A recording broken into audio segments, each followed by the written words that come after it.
Okay guys, I'm just gonna show you a little trick if you wanna play around with colors right now at this stage. This is some kind of fun ways to do this.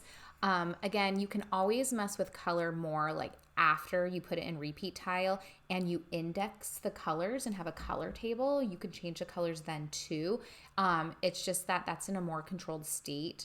So it might be kind of fun to play around with the colors right now, especially if you wanna brighten it up or do things like that. So there's more than one way to do it. You know, again, the old school way I used to do, I used to go to image mode and I would just, not mode, sorry, adjustments. And I would just play with all of these tables and I would just say play, see what happens.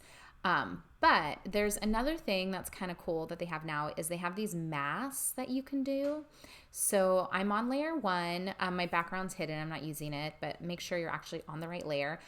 And then you can choose, it's like a little circle, it's halfway filled.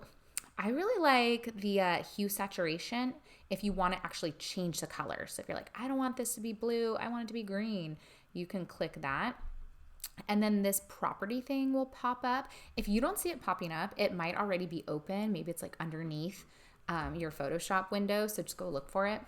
And it's a little slider, so you can change the hue, maybe go more blue and purple, or more red, warm. And then sometimes if you're having trouble really seeing what the hue does, you can make it more saturated. Sometimes that helps me see what's going on with my hue. And then, you know, once you kind of find the colors you're looking for, you can always like, desaturate it. I mean, this makes it more bright or whatever. So you can play with this however you want. And of course, there's lightness and darkness too. So that's kind of fun to play around with. And then it just has that whole layer there. So that's kind of neat. I'm going to close that out. So if you don't like it, your artwork's still here, you can close that layer. It doesn't really matter. Just something to play with.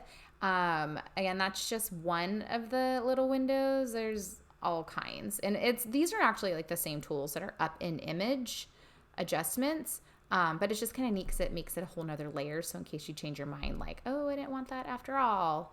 And then you can always like double click it and like go back if you need to make more changes. So that's kind of neat. So go ahead, play around with your colors and make sure it's bright enough and, you know, or dark enough or whatever it is. Like it's up to you.